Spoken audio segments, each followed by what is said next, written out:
Okay, so we are going. Lisa, you're raising your hand already? Just yeah. Okay, what's up, Lisa? Sorry, I wanted to just clarify something. Okay, sure. Let's do it this way because we have to we're like sort of caught in between. We have to like finish the topic, and I'm using it as a springboard for next week's topic. We're going to do two new things. We're going to do the 24-hour rule, which is not lap, and we're going to cross into something that is pungent, davar harif, hot things. Let's say like garlic, jalapenos, and how not paranat is different with that. So yeah, what were you going to clarify, Lisa? I just wanted to clarify that because all of the sources that we read that said you could use the same pot for meat and fish, that also applies with, all my things are ceramic. So that also applies with ceramic, even if it's not within 24 hours. Again, like what we said with meat and fish, the one thing we didn't, we want to change it to meat and parve because we do have another halacha that we're saying that we're not mixing meat and fish together, in one bite. Technically, you could, if you definitely waited, you could cook something special. You could cook fish in it. The only thing is eating it, the actual thing together. Just want to make sure we're clear on that. So Okay, not together. it does apply. Yeah, it does apply to ceramic. Like we said, again, the only thing that I felt like we answered this last time, so I'll just go over it again. We were saying ceramic is a different material than, let's say, glass or metal. It constantly releases what it absorbed. That's the difference of ceramic with anything else. So therefore, if a person made a mistake and then put hot meat on their dairy ceramic dish, there's no way to kosher that dish. It's constantly absorbing and mixing whatever it absorbs. So therefore, you got to throw out the dish. But if you're still careful to only, which most of us are, to just have dairy in the dish or just have meat, then it doesn't affect. Even if it does affect the parv, with not barnat, it's still the same laws. So meat into the ceramic dish is exchange number one. Exchange number two is meat from the ceramic dish into the parv, and it's still good. It doesn't gain strength because of the ceramic. Okay, thank you. Okay. Okay. Anybody else? Any other questions? Okay. We wanted to make sure that we understood. Now we're up to the last few sources on this sheet. So give me a thumbs up if you guys can see the source. We're on source number 10 on our sheet. And this is the Ramah, Rabbi Moshe Isalis. Again, so this is the Ramah, Ashkenazi authority. The comments on the Shulchan Aruch writes the Haggadah, which are the footnotes. And again, the Ashkenazim follow him. So it's very important that all that we said. I told you that we would get to the words of the Ashkenazim, and this is just very important. So source 10, we'll zoom in one more time. Okay, number one, v'yesh machmirim b'tzliya ubishul. There are those who are strict with roasting or cooking. Le'esor noten ta'am bar noten ta'am. Right, to forbid. This entire class, the last two sessions that we've been doing, where you have the not barnat noten ta'am, not barnat noten ta'am bar noten ta'am. This is asur according to Ashkenazim. והמנהג לאסור לכתחילה ובדיעבד מותר בכל עניין. So this is a very important concept to understand. I'm highlighting it over here. The minhag is le'esor lechatechila. You're not allowed to do this on purpose. Lechatechila means in the first place as an ideal choice. So meaning for an Ashkenazi to take their pot, cook kibbeh in it, and then know that they're going to have parv, they want to serve rice with a dairy meal, and intentionally grab the meat pot that they cook kibbeh into, and now cook the rice in, is forbidden. Right? Because again, the Ramah quotes, Yesh mahmirim, to not follow noten ta'am bar noten ta'am, v'haminhag le'esor lechatechila, and the custom for the Ashkenazim is to forbid this practice. However, b'di'avad mutar b'chol inyan. B'di'avad, if you already did it, I made a mistake, we're not going to make you, meaning, why should this change? It's important to stay on this topic because sometimes intention is everything. in laws like Shabbat, Melechet Machshevet Asra Torah. You have to actually have that kavanah. Here, it's not the same point, but I'm saying here, the other consequence, the alternative is going to be throw out the food or never use the food. They're not going to go that far. Ramah is not going to go that far because we look how many sources we proved that it was mutar in the Gemara. So we say b'di'avad, according to the Ashkenazim, it is mutar mechol inyan. V'davka le'echol im halav v'habasar atzmo. Right? This is specifically to eat it with the actual food itself. So meaning you wanted to then take this rice and eat it with cheese. Aval litenan bekeli shelahem mutar lechatechila. But to put it in, let's say, another vessel, I want to put it in a dairy pot. I want to take this parve rice and now put it in a dairy pot, they'll allow. Meaning, what are they going to forbid? They're going to forbid you to serve this with a dairy meal lest you eat it together with dairy. That's what Rama is worried about. If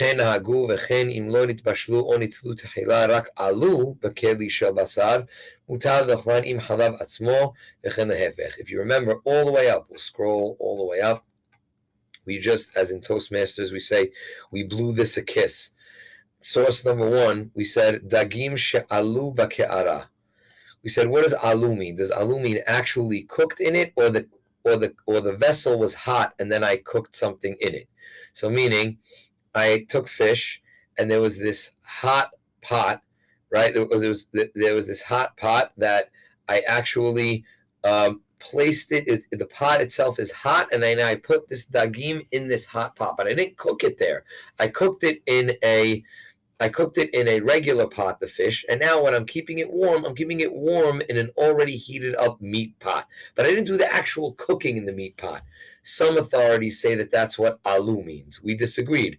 We said, no, alu means bishul. It means to cook. Now, why was that important? Just now you'll understand when you go down to this Rama that we have right here in source 10, the Rama wants to be mahmir lechatechila, wants to be strict, but now gave us the qualification of you can store it in that same vessel. Sorry, the opposite vessel. Let's say I cooked fish in a meat pot. Now I could take that out, and now I take the fish out, and I could put it in a dairy plate, right? That Rama has no problem with. When you're not eating it with anything, you're not cooking it with any dairy. That even lechatechila can be done. Also lechatechila, that same thing. If let's say dagim she'alu ba'ke'ara, if you took it as the strict opinion of dagim she'alu, then, and not that you actually cooked the fish in the vessel, but you just heated it up or incubated it in a meat pot, then that's fine. Then you could actually take that fish out and put dairy on it, even according to the Rama, because you didn't actually cook it in the meat pot. So this is just important. That's the summary of the Rama. Let's take some questions before I get to some practical examples here. Let's take this. So any questions? Any questions here on the Rama? I don't know, did people miss? We have a light crowd today, I guess, because of the fast, or you got to give people 7 reminders about the class, I guess. That's it. They don't put it on the schedule. Right, Vic? Right. Okay. So now let's talk about what this directly connects to. This is why the Ashkenazim, and I mean this in all seriousness, God bless the OU. They do phenomenal work. There are a lot of products in the market that are OUD. The reason why they're OUD with no milk in it at all is because of this concept. So you need to understand that, yes, for Ashkenazim, it is correct labeling, that it is OUD. Let's give the most common example. If anybody has almond milk in their refrigerator right now, you can take it out and you can see that the almond milk will probably be labeled as OUD. What does that mean? The reason why almond milk was invented was specifically because it's non-dairy. There's no casein. There's nothing in it. It's not dairy at all. So how could something that has no dairy in it be labeled as dairy? So the reason is because of dairy equipment. Let's say on the same conveyor belt that they made milk in, now they take that regular milk. They take the regular milk out, clean it off. They do the almond milk run. So that's 2 exchanges. Milk into the the real milk into the conveyor belt is exchange number one. Take the milk out, clean it off, put the almond milk in. Now the taste, quote unquote, from the dairy milk that's locked inside the utensils of the conveyor belt go into the almond milk. For us Faradim, thumbs up, no problem, not bar not. Two exchanges, and it's mutar. Ashkenazim, NG. Excuse me. Rabbi, just on that point, to clarify, we're assuming that they are cleaning it, which we don't know if they're doing, correct? Yeah, correct. But then I guess you would have to say batel b'shishim, definitely. Batel b'shishim, okay. One of the things that we said, definitely in last class, we said, and if there was no cleaning, right? Because you're right, Victor. We said that Ashba says that you have to clean out the pot. That's yadua. If you didn't, then I think you would definitely have shishim. I mean, how much residue? If you're making it in a conveyor belt, it really should be no problem. So now let's take everybody. So again, that's the almond milk. Same thing with, let's say, something like Oreos. Okay, Oreos. That's it. They were made dairy free, no problem. It says doesn't contain anything. It's. I mean, Oreos are awesome, but it's like poison in cookie form. Like it's not exactly like, oh, where's the rich milk taste? And there's no rich milk taste. It's that frosting that's like that secret sauce. But I don't know, just sits in your system. But it's great. It's amazing. I'm not going to say it's not. Again, Oreos for Sfaradim can be you serve Shabbat meal, have Oreos right after. There's no problem. Okay, for Ashkenazim, they're gonna think you're they're gonna think you've lost your mind. It says OUD. What are you doing? Again, because of this reasoning. I'm assuming that Lisa's question is on this topic, so let's ask Lisa. Lisa, how you doing?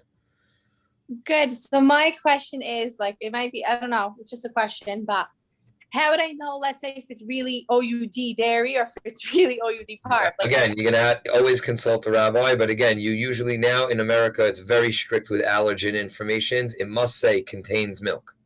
Oh, okay. So if it doesn't say contains milk, then I can ask the rabbi. If it doesn't say contains milk, still just ask us and we can look it up, because it's very, there are very few products that I'm saying. I think I gave like the two examples that I know that how many of you guys have like that big jar of honey wheat pretzels in your house? That big jar of honey wheat pretzels. So I think that that's the only other item that I remember it also being like, it says OUD, but there's nothing on it. There are very limited products that say OUD that are really parve, but I think those are very popular. The almond milk is the most popular one. I get that every minute. Every minute, the almond milk. Wait, I don't know. I thought this. I'm allergic. How could it be? I cook with it. That's what it is, Lisa. Thank you. Okay. All right. So again, any questions on that? That's dairy equipment. So again, you got to be sensitive. If there's an Ashkenazi that's doing that, they're following the halacha. And there's no way you're going to change the minds of all the kashrut companies. The majority are Ashkenazim. So you're not going to see, they did once have DE, and what happened? It confused the heck out of the Ashkenazim. They complained, it's like, what do you mean DE? I don't get it. It's this. So, because D and DE is no good for them. So what happened? They started eating, oh, it's just dairy equipment. They started eating it. Lo nachon. For Ashkenazim, they have to be strict. Okay. Let's go back to the screen share. Now, this next source is going to be the springboard. We're going to read this source, and now this source is going to be the springboard to our next class, our next two classes, where we're going to then cross into two topics. The number one topic is that not bar not, even Sfaradim, there are many Sfaradi authorities that are, just hold on one second.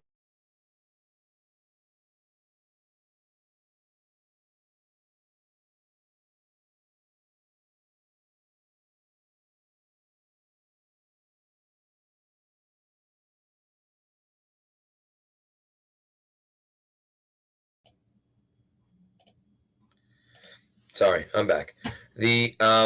So again, one of the not bar not, and according to many Sfaradi poskim, also we're going to see Maran Shulchan Aruch. But again, I'm just like Toastmasters, I'm blowing it a kiss now. That the point is that you just need to. We need to understand that davar harif, something that's pungent, carries with it extra restrictions. And now we're going to see. This is at the end of the not bar not sheet that I have. to understand that Ashkenazim are strict with this, and many Sephardim are also strict with this as well. So let's go back. Everyone still has a thumbs up. You're on source 10, right? Source 10, number 2. Give me a. There's only 2. Only Rini, Minesh, and Victor love me today and opening it up. There you go, Lisa. Thank you. I get to see some heads. No problem. Gina and Myrna, honorable mention. You gave me the thumbs up. Let's go back to it. Vechen. So now this is number 2. Vechen. אם היה הכלי שנתבשלו או ניצלו בו לפגם שלא היה בן יומו. So now this Rama introduces the next 2 topics. Number 1 is this word that I'm highlighting over here, lifgam. So I'm going very slowly, and this is going to help you for the next class. Pagam, pe gimal mem, has a couple of meanings, right? The most accepted translation, pagam, means something damaged. There is a damage in it. Where do we see it? We see it by kiddush. Kos pagum. What is kos pagum? It's a cup that looks like somebody drank from it. If you go to a wedding and you see all of these, you sit there and oh, is this water full or not? You start comparing to the glass next to you, oh, this is the water level that they filled it up at. You see it a little lower, somebody drank from that cup. You know to stay away. That's called a damaged cup. Right? Why is it called a damaged cup? You cannot drink out of a kos pagum for kiddush on Friday night, on Saturday. You got to fill the cup up all the way to the top, so it looks like a full, nice hashub cup. We don't drink out of kos pagum. There are other ways that there could be a kos pagum. You could have an actual damage in the cup. Guy pours wine into the cup, and now there's a hole in the cup. That's kos pagum also. Again, generally speaking, we use it for the lashon of saying that somebody drank from the kos. But there's a pegima, means that there is a damage. Here, in our context, when we say lifgam, it means to the negative. There's negative taste or damaging taste. Meaning, sometimes people will say, okay, I left this in the refrigerator. Yeah, it's good, fine. Right? But at some time people say, oh, this has been in the fridge for 7 days. It's nasty. It's rotten. Where do we draw the line with that, with pagam, pegima, with damaging or negative taste? In our religion, it's 24 hours. Once taste has been locked into something for 24 hours, after that, after hour 24, it now becomes negative taste. And the rabbis, again, we said, how far are we going to take this? The rabbis are going to take it as far as after 24 hours, it is now considered spoiled. So when did the rabbis say you're not allowed to mix meat and milk taste together? You're not allowed to mix positive milk taste and positive meat taste. So once it jumps past 24 hours, I'm not going to say you're good because you're going to see that in the next sheet, but it now transitions. I guess I could still say that word, right? Transitions into now negative taste. Okay, that's what it means by pagam or lifgam.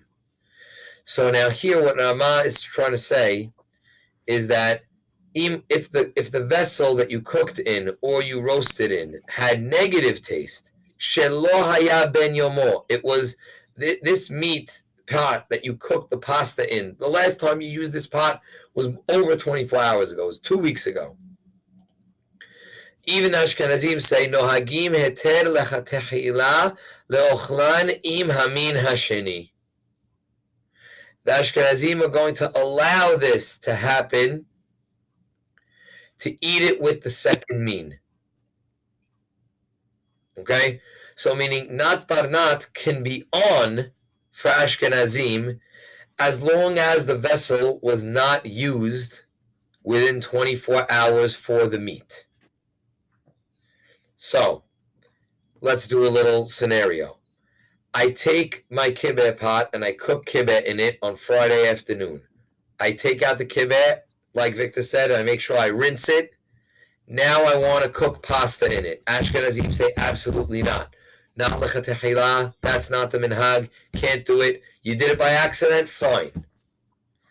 Ashkenazi takes a random pot outside of the out of the cabinet, and he says, "This is a meat pot, but I haven't used it in 2 weeks, and I want to cook pasta in it."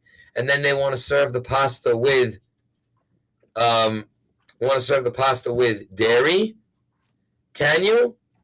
Yes. Why? We didn't introduce the topic fully, but it's just here because it's important. If the keli is paga is a kli that is pagum, it means it is noten tam lifgam. The type of meat taste that would be going into your pasta is negative meat taste. Why? Because the last time the pot was infused with meat taste was over 24 hours ago. So therefore, we're not going to hassle you with that. Last piece, and then I'll take questions because there's a lot to absorb. What does the word harif mean? Harif means pungent and strong, right? The only way that this works is if it is a regular item. If it's something like jalapeno peppers, it reactivates the negative taste that's in the walls of the pot. And we're going to see if we hold by this. Okay? Sandy is not on mute. We got her. Okay. So, right. So again, this is the kozek shamachal eno davar harif. All this applies only if the item is not harif. Again, I'm in Rama with Ashkenazim. We're going to have to unpack it according to Sfaradim, but you just need to know about it. Aval im hayah davar harif, but if the item was very pungent, which was spicy or sharp, kegon bishilu devarim harifim bekli shel basar. Let's say I put devarim harifim together with this fish in the pot. Afilu eno ben yomo. It's going to be a problem. Even if the pot was used a long time ago, that's going to be a problem. Because now these things that are harif are awakening the taste inside the pot, and it's making it more powerful. And in the closing lines of Maran, it says again, just the point is that this could apply even to, let's say, like a garlic knife, or a madoch. A madoch over here is, let's say, a pistol. You ever see like that? The little jar, the mortar, and the pistol of the pharmacy. The little sign that means pharmacy. The pistol is the grinder that the pharmacist used to use to grind all the medicines. So again, two things that we're learning new from the Rama. One is a leniency, that if it was past 24 hours and you use the pot, then they'll allow it no matter what. Like us Sefaradim, which again, Victor, goes back to your conveyor belt thing. They're not waiting 24 hours. The conveyor belts are always in use. And how do you know that your batch is going to be 24 hours? So I'm preempting that question. And it also doesn't apply to Tavar Harif. We're going to get into these two topics in our next two classes. With that, we finish this sheet. We're done with the topic of Nat Parnat. I hope you enjoyed it. Let's take questions now. Victor. We're also assuming they're not doing any Davar Harif on the conveyor belt. Vadai. Yeah, I don't think. Could we make that assumption? I mean, I don't know what types. I believe so. Usually, like the plant of the jalapenos is not the plant of the Oreos. But it's a good point. I'll have to do a little more follow-up research on that. But it shouldn't matter for us as Sfaradim. Again, we're saying not parnat even within 24 hours. And then that would only apply to the Ashkenazim who are not really using it. They're using that as a kula, but it's going to be too complicated. Does that make sense, Vic? Yeah. Okay, good. Let's go to Lisa. Lisa.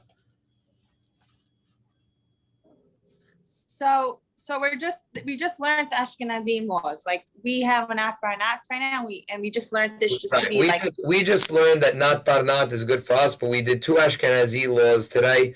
One that we said works in their favor. First three, really. Number one, we said all of Nat Parnat is only if they make a mistake. It's not in the first place. However, they can use it in the first place. This is law number two. If the pot was used within more than 24 hours, right? It was used 2 weeks ago, they can use it.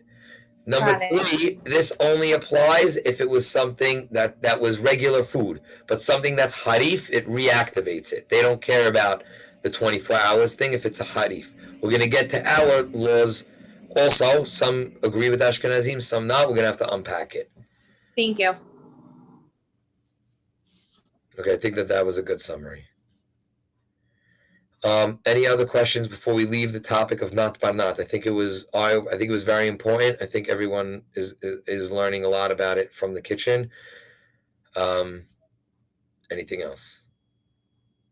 Okay, guys, have an easy fast and Purim Sameach. We will see you next week. Bezat Hashem, same time. Take care, guys. Thank you, Rabbi. You got it. Thanks, friends. Thank you. Thank you, Mrs. San. Take care.